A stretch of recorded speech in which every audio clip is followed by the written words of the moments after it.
Harold Carter didn't raise his voice. That somehow made it worse. He slid a thin folder across the dinner table, folded his hands, and looked directly at me. "Your brother's getting married in 3 months," he said. "The wedding costs got out of hand." I looked from him to my mother, then to my brother Ethan, who wouldn't even meet my eyes. Dad tapped the folder once. "We're using your medical school fund." I blinked. "My, what?" "The one your grandmother started. There's $105,000 in it." He spoke as if he were discussing the weather. "Ethan needs it more right now." I stared at the papers. The transfer authorization already had both of my parents' signatures. Mom smiled gently. "You're smart, Vaynell. You'll qualify for loans." Dad nodded in agreement. "Struggle builds character." Ethan finally chuckled. "You can be a doctor a couple years later. It's not like medicine is going anywhere." Silence settled over the room. Everyone waited for me to cry. To argue. To beg. Instead, I slowly closed the folder. "Okay." I stood, walked around the table, and hugged my father. He actually smiled. "I knew you'd understand." "I hope so," I whispered. Then I went upstairs. Closed my bedroom door. My phone vibrated. Bank alert. Withdrawal, $105,000. Before I could even process it, another notification appeared beneath the transaction. Trust Protection Protocol activated. Independent trustee notified. I frowned. I'd never seen those words before. Then, 10 minutes later, someone downstairs screamed my name. I hurried toward the staircase, my phone still clutched in my hand. "Vaynell," Dad shouted again. "Get down here." By the time I reached the dining room, the calm father who had confidently handed away my future was gone. Harold Carter looked pale. Mom stood beside him, gripping the edge of the table, so tightly her knuckles had turned white. Ethan looked confused. Dad pointed straight at me. "Did you call the bank?" "No." "Don't lie." "I'm not lying." He slammed his palm onto the table. "Then explain why they're freezing the transfer for additional review." I blinked. "I don't even know what you're talking about." Mom hurried over. "Sweetheart, if you're upset, we understand. But don't sabotage your brother's wedding." "I haven't done anything." Dad stepped closer. "The bank says an independent trustee has been notified." I instinctively tightened my grip around my phone. I only received the notification. What notification? Without thinking, I looked down at the screen. The strange message was still there. Trust Protection Protocol activated.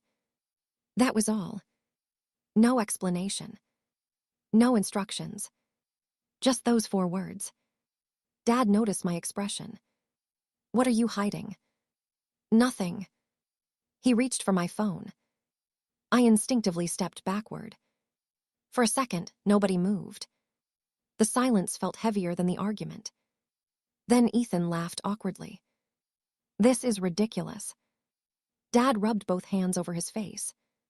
"I don't have time for this." He grabbed his keys. "I'm going to the bank first thing tomorrow." Mom looked directly at me. "You've always been dramatic, Vaynell." "I didn't do anything." "If Ethan loses this wedding because of you." She didn't finish the sentence. She didn't need to. Years of experience told me exactly what would follow. Everything would somehow become my fault. I quietly returned upstairs. I sat on the edge of my bed and unlocked my phone again. The notification refused to disappear. Trust Protection Protocol activated. Independent trustee notified. Independent trustee. The words stirred an old memory. I was 12 years old again, sitting beside Grandma Margaret while she organized documents at her dining room table. She had smiled without looking up. "Promises are wonderful, sweetheart." Then she tapped one folder. "But some promises should never depend on people's honesty." At the time, I hadn't understood what she meant. Now, I wasn't sure it meant anything at all. Maybe it was just an automated banking message. Maybe tomorrow, everything would disappear. Maybe I'd simply lost the one future I'd spent my entire childhood preparing for. Outside my bedroom window, I could hear my parents arguing downstairs. The voices grew louder, then stopped. I looked back down at the glowing screen. The notification was still there, waiting, as if it knew something I didn't. The next morning, Harold Carter was out the front door before sunrise. He didn't even wait for breakfast. "I'm going to the bank," he announced while grabbing his briefcase. "This ridiculous review will be cleared up in an hour." Mom nodded confidently. "It has to be some computer error." Dad looked at me before leaving. "If you've made this more complicated than it needs to be." "I haven't." He shook his head and slammed the door behind him. For the next 3 hours, the house remained unusually quiet. Then Dad returned. He wasn't angry this time. He looked irritated and unsettled. "The bank won't discuss it," he muttered. Mom frowned. "What do you mean they won't discuss it?" "They said an independent trustee has been notified, and the review is mandatory." "What trustee?" "They wouldn't tell me." His eyes landed on me again. "You still expect me to believe you know nothing about this?" "I don't." He searched my face for several seconds. Apparently finding nothing, he walked into his office and shut the door. That evening, I opened my phone again. The notification hadn't changed. Neither had the questions in my head. Independent trustee. Grandma's words. Some promises shouldn't depend on people's honesty. I almost laughed at myself. There was no hidden rescue coming. The money was gone. Whether someone reviewed the withdrawal or not didn't change the fact that my medical school account now showed a balance of 0. Within weeks, Ethan's wedding planning accelerated. Luxury venue. Live orchestra. Designer suits. Imported flowers. Every invoice seemed to remind me where the money had come from. One afternoon, Mom walked into my room carrying bridal invitations. "I need you to help address these." I looked up from a scholarship application. "I'm trying to finish this." She set the invitations directly on top of my paperwork. "Family comes first." I stared at the scholarship form beneath them. "I thought medical school came first." "It still can." "With what money?" She sighed dramatically. "You always make everything about yourself." I didn't answer. Instead, I quietly moved the invitations aside and finished filling out another financial aid application. It was my 7th.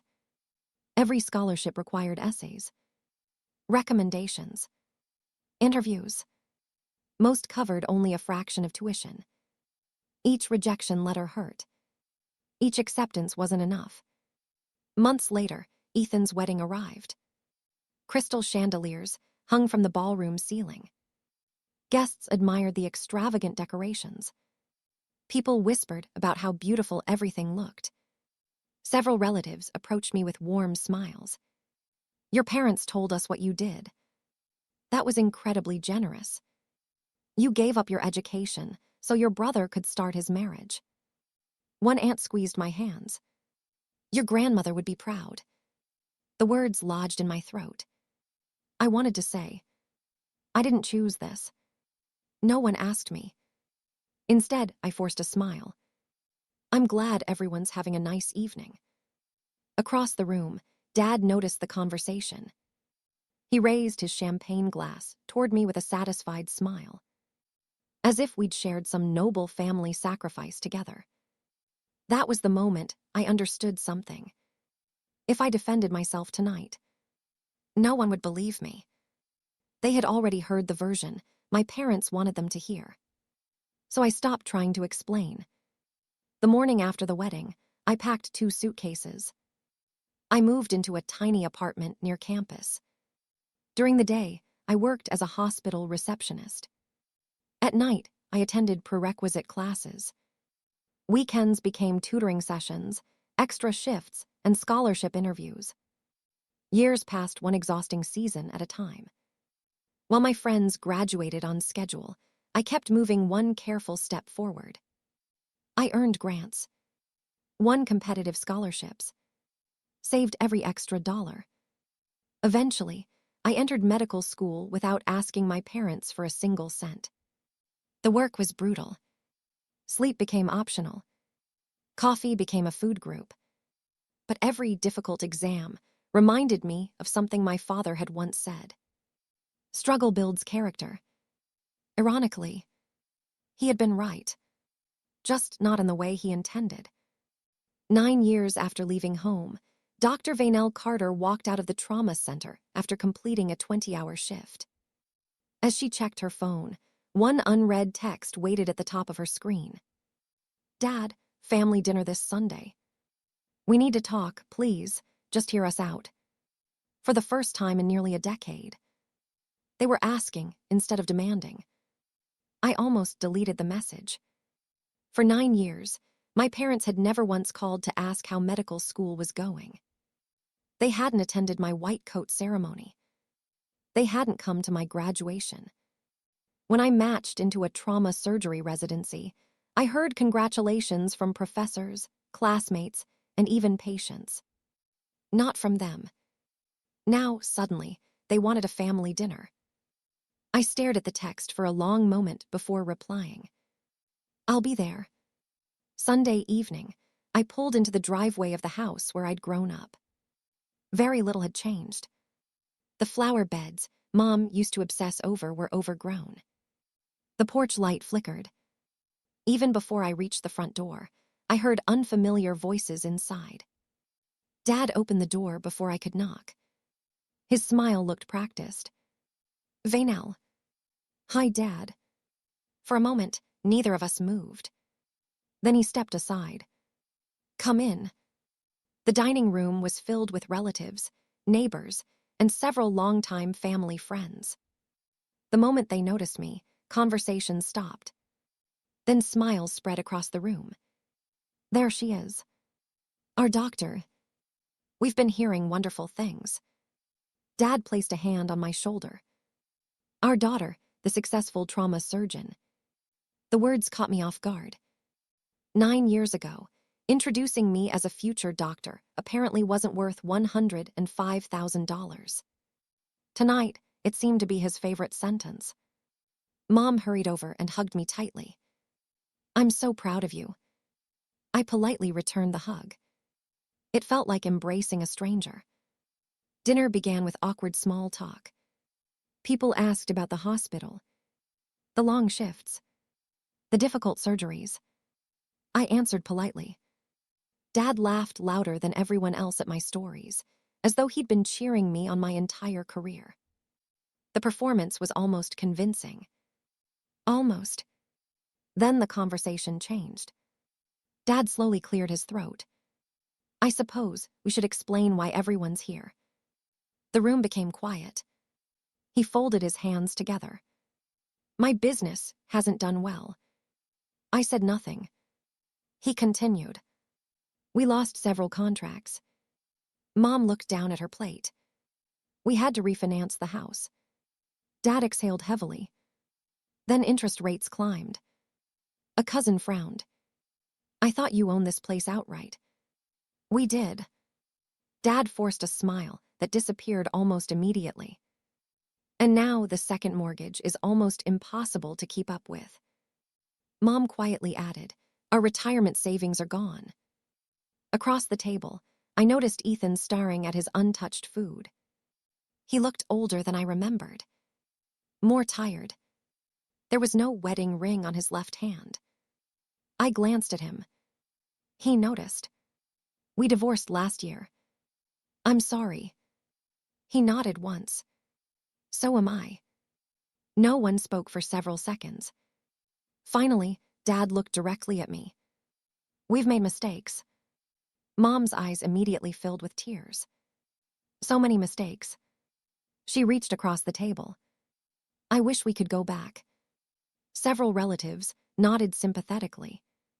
An aunt spoke first. Families deserve second chances. Another relative looked at me. You've done incredibly well. A neighbor smiled gently. Sometimes forgiveness is more valuable than money. The comments continued. They're still your parents. They've admitted they were wrong. Life's too short. The room slowly shifted. Without anyone saying it directly, I became the obstacle. If I refused to forgive them, if I refused to help, I would become the unreasonable one. Dad leaned forward. We're not asking you to forget. He paused. We're asking you to help us start over. There it was. The real reason for the invitation. Not reconciliation. Rescue. I folded my hands quietly. What exactly are you asking for? Mom answered before Dad could. We need financial help. No one looked surprised. Apparently, everyone else already knew. Only I had walked into dinner without the script. I took a slow breath. I'll think about what you've said. The room relaxed slightly. Dad interpreted my answer as encouragement. I knew you'd understand. Before I could respond, an elderly voice interrupted from the far end of the table. It belonged to Mr. Leonard Brooks, one of Grandma Margaret's oldest friends. He looked from my parents to me, then asked a question so casually it almost sounded accidental. Whatever happened to that medical school trust Margaret created for Vaynell? Silence. Complete silence. Dad's smile disappeared instantly. Mom's fork slipped from her fingers and clattered against the plate. Ethan slowly looked at both of them. Mr. Brooks frowned. I remember Margaret telling me she'd made the education trust legally secure. Dad laughed far too quickly. Oh, that old thing. It was handled years ago. So, Mr. Brooks replied calmly, the trustee approved transferring it. For the first time that evening, I saw genuine fear on my father's face. He didn't answer. Instead, he reached for his water glass with a hand that wasn't completely steady. Something was wrong. Not with the trust. With the story I'd been told about it. Before anyone could speak again, a sharp knock echoed through the house. Everyone turned toward the front door. Harold slowly stood. Another knock. More deliberate this time. A courier stood outside, holding a large sealed envelope. Delivery for Harold Carter, he announced. Restricted legal correspondence. Signature required. Dad didn't move. The courier repeated himself. It concerns the Carter family trust. No one at the table spoke. The only sound was the grandfather clock in the hallway, ticking once every second. The courier stood patiently outside the open front door, holding the oversized envelope. Mr. Harold Carter, he repeated. This delivery requires your signature. Harold remained frozen. His eyes never left the words printed across the front of the envelope. Carter Family Trust. Office of the Independent Trustee. Mom finally whispered, Harold. He forced himself forward, signed the electronic pad with an unsteady hand, and accepted the envelope. The courier gave a polite nod. Thank you, sir. Then he walked back to his vehicle and drove away. The front door closed. No one moved. Dad slowly placed the envelope on the dining table, as though it weighed 100 pounds. Mr. Brooks looked at him. Aren't you going to open it? Dad swallowed. It can wait. It says immediate legal notice. I'm aware of what it says. His voice had become sharper than before. Mom reached for his arm. Maybe we should. No. The single word silenced the room. For several long seconds, everyone simply stared at the envelope. Then Ethan quietly pulled it closer. Dad. Harold looked up. We're all looking at it anyway. Without waiting for permission, Ethan carefully opened the seal. The room held its breath. Inside were several neatly organized documents: a cover letter, financial schedules, copies of banking records, legal notices. Ethan unfolded the first page. His eyes scanned the opening paragraph. Then his expression changed completely. "Dad, what?" "It says this review started." He looked up. 9 years ago." Every eye in the room shifted toward Harold. He reached across the table and snatched the papers. "Let me see." His hands trembled as he read. Color slowly drained from his face. Mom leaned closer. "What does it say?" He didn't answer. Instead, I quietly stood. "May I?" For a moment, I thought he might refuse. Instead, he slowly handed me the first page. Across the top was the heading: Notice of Trustee Findings.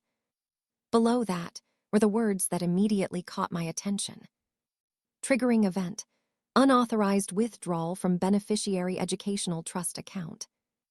The date matched the night my medical school fund disappeared. Exactly 9 years earlier. I continued reading. Every paragraph answered a question I had carried for almost a decade. The mysterious notification on my phone hadn't been warning me that my money was gone. It had been notifying me that the trust's protective provisions had automatically activated. I looked up. So that's what happened. Everyone stared at me. Mr. Brooks frowned.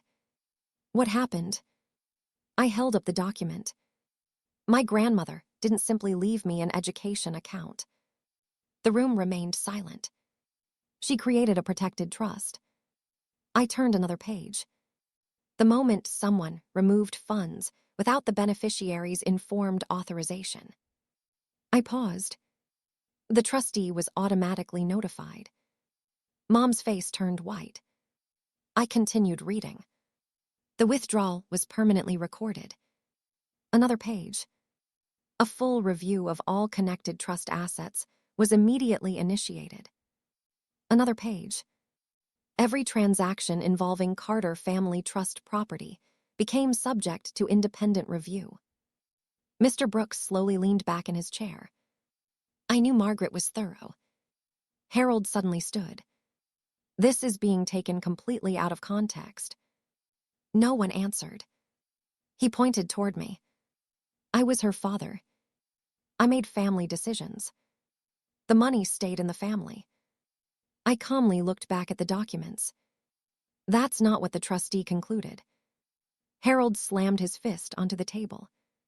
It wasn't theft. It was my responsibility. I quietly read the next section aloud. Trustee findings. Beneficiary assets were redirected without informed consent.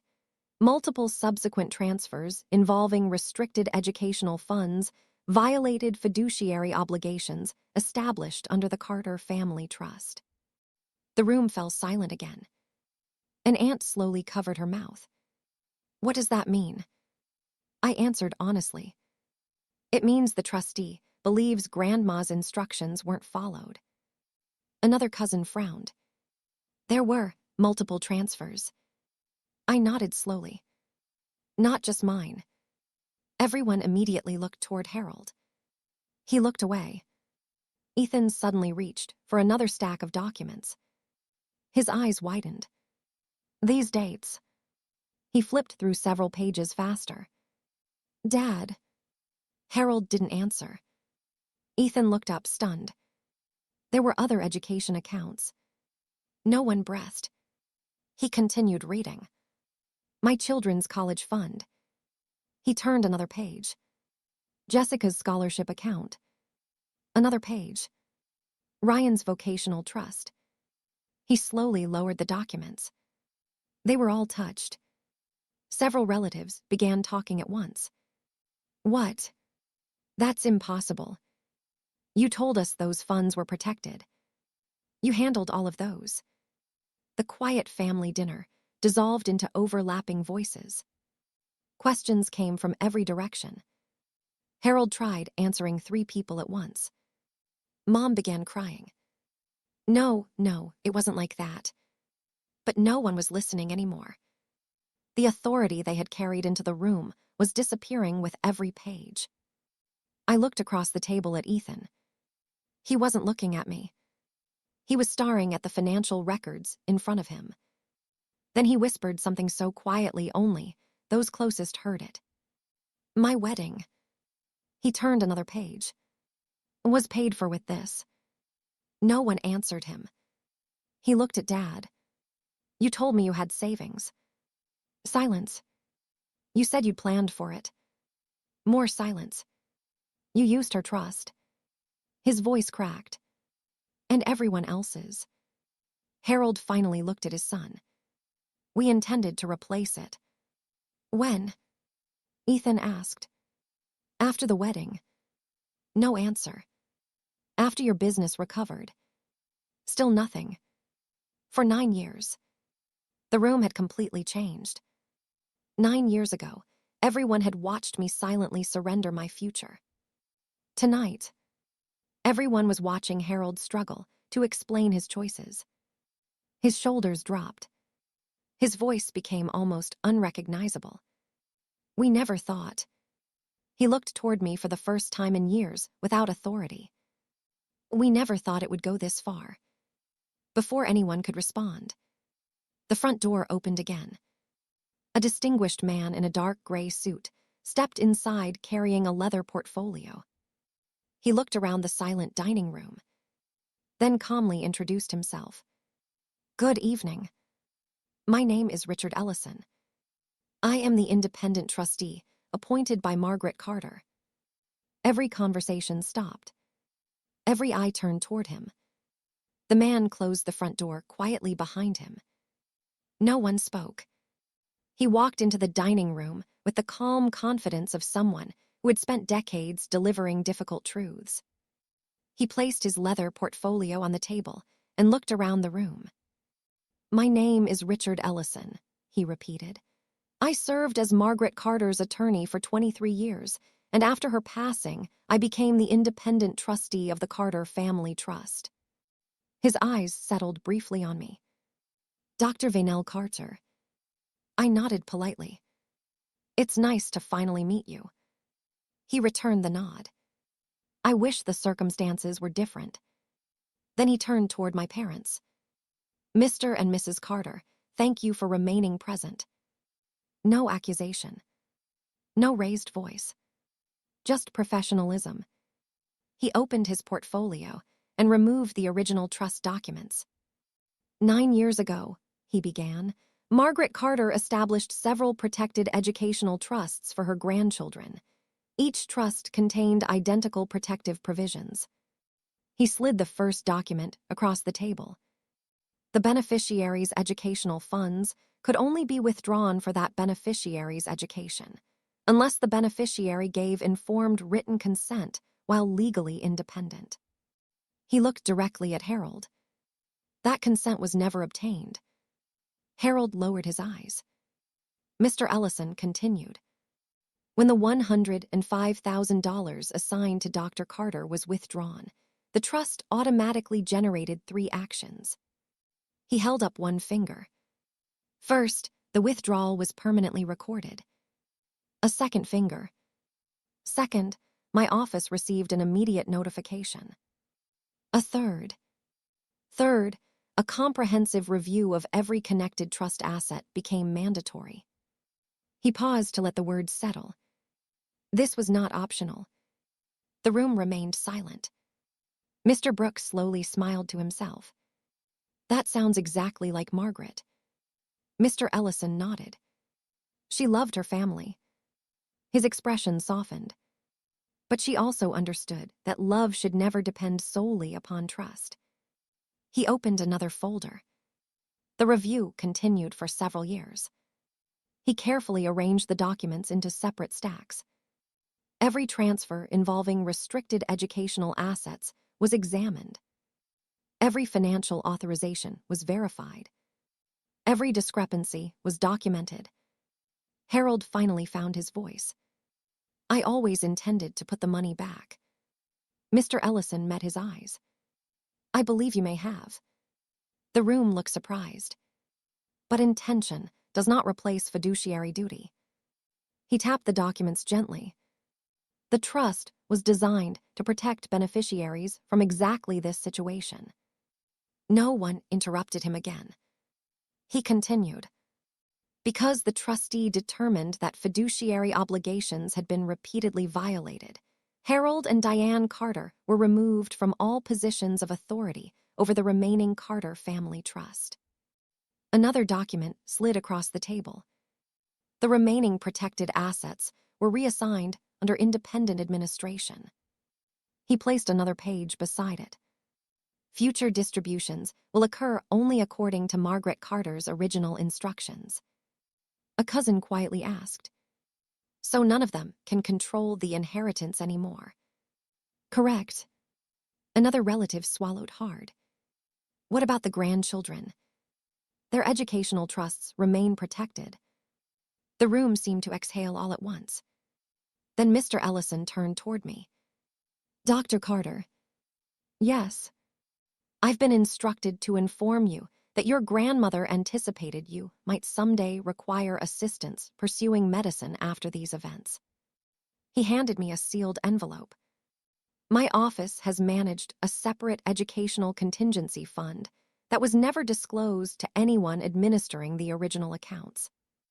I looked at the envelope but didn't open it. He smiled faintly.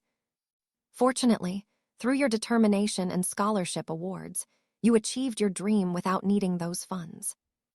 He paused. "Margaret would have been extraordinarily proud." I felt my throat tighten. Not because of the money. Because for the first time in nearly a decade, someone had spoken about my grandmother without using her generosity as an excuse to take from me. Around the table, relatives began speaking one after another. My aunt looked at me first. "Vaynell, I'm sorry." Another cousin lowered his head. "I believed your father. I never asked your side." Mr. Brooks sighed heavily. "We all should have." One by one, people apologized. Not because they had stolen from me. Because they had accepted a convenient story without questioning it. Across the table, Ethan remained completely still. Finally, he stood. He walked around the table until he was standing directly in front of our parents. "When you paid for my wedding." His voice was steady. "I thought you were giving me a gift." Dad couldn't look at him. "I didn't know you were taking it from her." Neither Harold nor Diane answered. "I built my marriage on money that never belonged to us." His eyes filled with disappointment more than anger. "I spent years wondering why everything fell apart." He slowly shook his head. "It started long before the wedding." He picked up his jacket. "I'm done pretending this was just a mistake." Without another word, he walked out of the house. The front door closed behind him. This time, no one tried to stop him. The silence that followed felt heavier than any argument. Harold looked older than he had just an hour earlier. His shoulders slumped. His confidence was gone. He slowly turned toward me. "We've lost almost everything." His voice barely carried across the room. "Our savings. The trust. Ethan." He swallowed. "We know we don't deserve your help." Tears rolled down Diane's face.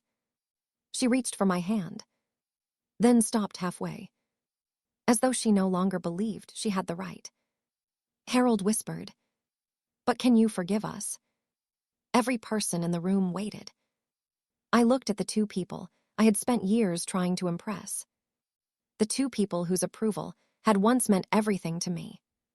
Strangely, I didn't feel angry anymore. I felt free. I took a slow breath. "I forgave you a long time ago." Mom looked up hopefully. I continued. "Not because what you did was acceptable, but because I refused to let it define the rest of my life." Dad nodded slowly, tears forming in his eyes. I wasn't finished. "Forgiveness isn't the same thing as removing consequences." The hope on his face faded. You asked me to rebuild your finances. I can't. You asked me to rescue you. I won't. I glanced briefly at the trust documents. My grandmother already protected what she wanted protected. Then I looked back at my parents. If you truly want to rebuild your lives. I paused. Accept responsibility. Cooperate with Mr. Ellison. Live honestly. Dad quietly lowered his head. I stood from the table. Before leaving, I looked at both of them one final time. You taught me something 9 years ago. Dad looked up. I repeated his own words. Struggle builds character. No one laughed. No one argued. Because everyone understood exactly what those words meant now. Life moved forward. The legal administration of the Carter Family Trust continued exactly as my grandmother had intended. The remaining educational funds reached the grandchildren they were created for. No more unauthorized transfers were possible. My parents sold the family home to satisfy their debts and adjusted to a quieter, more modest life. They complied with the trustees' requirements and gradually accepted that the consequences of their decisions could not be negotiated away. Several relatives stayed in touch with me, not out of obligation, out of respect. Their apologies turned into genuine relationships built on honesty instead of family politics. Ethan contacted me months later, not to ask for money, simply to apologize. I should have asked where the money came from. I smiled. We were both younger. We know better now. From that day forward, we slowly rebuilt a relationship as brother and sister, one based on truth instead of favoritism. As for me, I returned to the trauma center where patients never cared about old family disputes.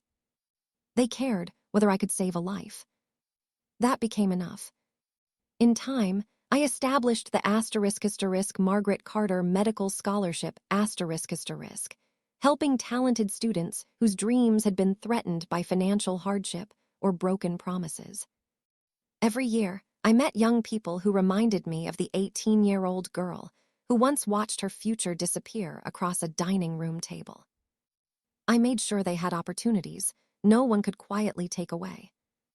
The $105,000 my parents stole had delayed my journey. It never defeated it. Because in the end, the greatest inheritance my grandmother left me wasn't money. It was a system that protected the truth and the strength to keep moving forward when everything else was taken away. The $105,000 they stole delayed my dream, but the truth they triggered built a future they could never take away.